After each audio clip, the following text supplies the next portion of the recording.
ஒருமுறை 4 குடம் குடிநீர் மட்டுமே வழங்கப்படுவதாக கிராம மக்கள் காலி குடங்களுடன் சாலை மறியல் போராட்டத்தில் ஈடுபட்டனர். திருப்பூர் மாவட்டம் தாராபுரம் நகராட்சிக்குட்பட்ட குளத்துப்பூஞ்சை பகுதியில் சுமார் 2000க்கும் மேற்பட்ட பொதுமக்கள் வசித்து வருகின்றனர். இப்பகுதிக்கு ஆழ்துளை கிணறுகள் மற்றும் காவிரி கூட்டு குடிநீர் சரிவர வழங்காததால் குடிநீர் கிடைக்காமல் மக்கள் தவித்து வருகின்றனர். மேலும் ஒரு வாரத்துக்கு 4 குடம் தண்ணீர் மட்டுமே வழங்கப்படுவதாக அப்பகுதி பெண்கள் கவலை தெரிவிக்கின்றனர். இதுகுறித்து தாராபுரம் நகராட்சி அலுவலகம் மற்றும் வார்டு கவுன்சிலரிடம் அப்பகுதி பொதுமக்கள் புகார் கொடுத்தனர். ஆனால் இதுவரை எந்தவித நடவடிக்கையும் எடுக்கவில்லை என கூறி அப்பகுதி பெண்கள் காலி குடங்களுடன் சாலை மறியல் போராட்டத்தில் ஈடுபட்டனர். இந்த சம்பவம் குறித்து தகவல் அறிந்த போலீசார் சாலை மறியலில் ஈடுபட்டவர்களிடம் பேச்சுவார்த்தை நடத்தினர். அப்போது தங்கள் பகுதிகளில் உள்ள குறைகளை கூறி கோரிக்கை வைத்தனர். இதற்கு துறை சார்ந்த அதிகாரிகளிடம் தெரிவித்து உடனடியாக நடவடிக்கை எடுக்கப்படும் என உறுதியளித்ததன் பேரில் பெண்கள் சாலை மறியலை கைவிட்டு கலைந்து சென்றனர்.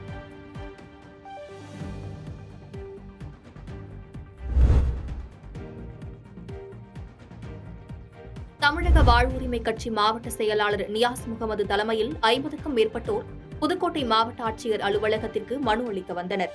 புதுக்கோட்டை நகராட்சிக்குட்பட்ட 42 வார்டுகளிலும் மற்றும் மாவட்டம் முழுவதும் முறையான குடிநீர் வழங்காமல் மக்கள் பெரும் அவதிக்குள்ளாகி வருகின்றனர். மேலும் 15 நாட்களுக்கு ஒருமுறை மட்டுமே குடிநீர் விநியோகம் வழங்கப்பட்டு வரும் நிலையில் பொதுமக்கள் அவ்வப்போது சாலை மறியலிலும் ஈடுபட்டு வருகின்றனர். இந்த நிலையில் நகராட்சி தண்ணீர் வரி கேட்பதை ரத்து செய்ய வேண்டும், விலை கொடுத்து குடிநீர் வாங்கும் பொதுமக்களின் நலன் கருதி நகராட்சி நிர்வாகம் கையில் எடுத்து பொதுமக்களுக்கு குடிநீர் வழங்க வேண்டும் என இதனை கண்டித்து தமிழக வாழ்வுரிமை கட்சி மாவட்ட செயலாளர் நியாஸ் முகமது தலைமையில் 50க்கும் மேற்பட்டோர் மாவட்ட ஆட்சியர் அலுவலகத்திற்கு மனு அளிக்க வந்தனர். அப்போது பெண்கள் காலி குடங்களுடன் கையில் ரூபாய் நோட்டை வைத்துக் கொண்டு நூதன முறையில் வந்ததால் பரபரப்பு ஏற்பட்டது.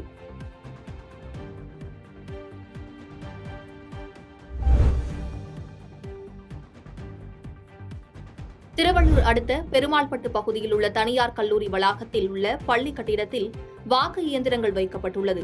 இதனை தமிழ்நாடு தலைமை தேர்தல் அலுவலர் சத்யபிரதா சாஹூ மற்றும் திருவள்ளூர் மாவட்ட ஆட்சியர் ஆய்வு மேற்கொண்டார். இதில் சிசிடிவி கேமராக்களையும் பணியில் ஈடுபட்டுள்ள அதிகாரிகளையும் அவர்கள் பயன்படுத்தும் கையேடுகளையும் ஆய்வு மேற்கொண்டனர்.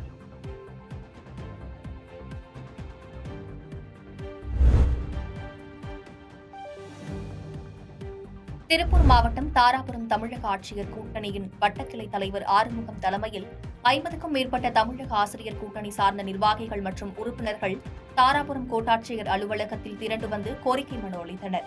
அந்த மனுவில் திருப்பூர் மாவட்டம் தாராபுரத்தை அடுத்த கொளத்துப்பாளையம் பேரூராட்சி டி குமாரபாளையம் ஊராட்சி ஒன்றிய நடுநிலைப் பள்ளியில் பணிபுரியும் தலைமை ஆசிரியர் மற்றும் அறிவியல் ஆசிரியை சித்ரா ஆகியோர் பட்டியலின மாணவிகளை பள்ளியின் கழிவறையை சுத்தம் செய்ய கட்டாயப்படுத்தியதாக கூறப்பட்ட புகாரின் அடிப்படையில் கடந்த மாதம் 24ஆம் தேதி தற்காலிக பணிநீக்கம் செய்யப்பட்டனர்.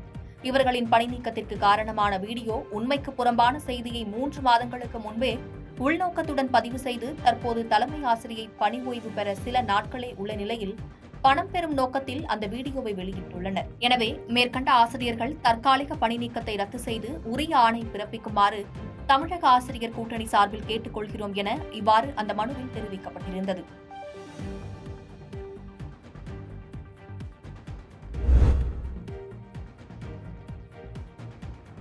கன்னியாகுமரி மாவட்டம் மார்த்தாண்டத்தில் ஏற்படுகின்ற போக்குவரத்து நெரிசலை குறைக்க கடந்த 2016ஆம் ஆண்டு ரூபாய் 222 கோடியில் மேம்பாலம் திறக்கப்பட்டது. மார்த்தாண்டம் மேம்பாலம் தமிழகத்தில் முதல் இரும்பு பாலமாகும். இந்நிலையில் தற்போது அதிக பாரம் ஏற்றி செல்கின்ற கனரக லாரிகளால் அவ்வப்போது சிறிய சிறிய உடைசல்களும் விரிசல்களும் ஏற்பட்டு வருகிறது. இந்நிலையில் இன்று காலை அதிக பாரம் ஏற்றிச் சென்ற கனரக லாரிகள் வரிசையாக பாலத்தில் நின்றதாக கூறப்படுகிறது.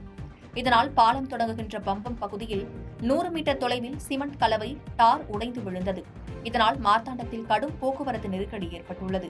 இதையடுத்து பொதுமக்களின் கோரிக்கையை ஏற்று மார்த்தாண்டம் மேம்பாலத்தில் முற்றிலுமாக போக்குவரத்து நிறுத்தப்பட்டுள்ளது. பாதகம் செய்பவரை கண்டால் நாம் பயங்கொள்ளலாகாது பாப்பா, மோதி மிதித்து விடு பாப்பா, அவர் முகத்தில் உமிழ்ந்து விடு பாப்பா. அண்மை செய்திகளை உடனுக்குடன் தெரிந்து கொள்ள இணைந்திருங்கள் இயம்நாடு தொலைக்காட்சியுடன்.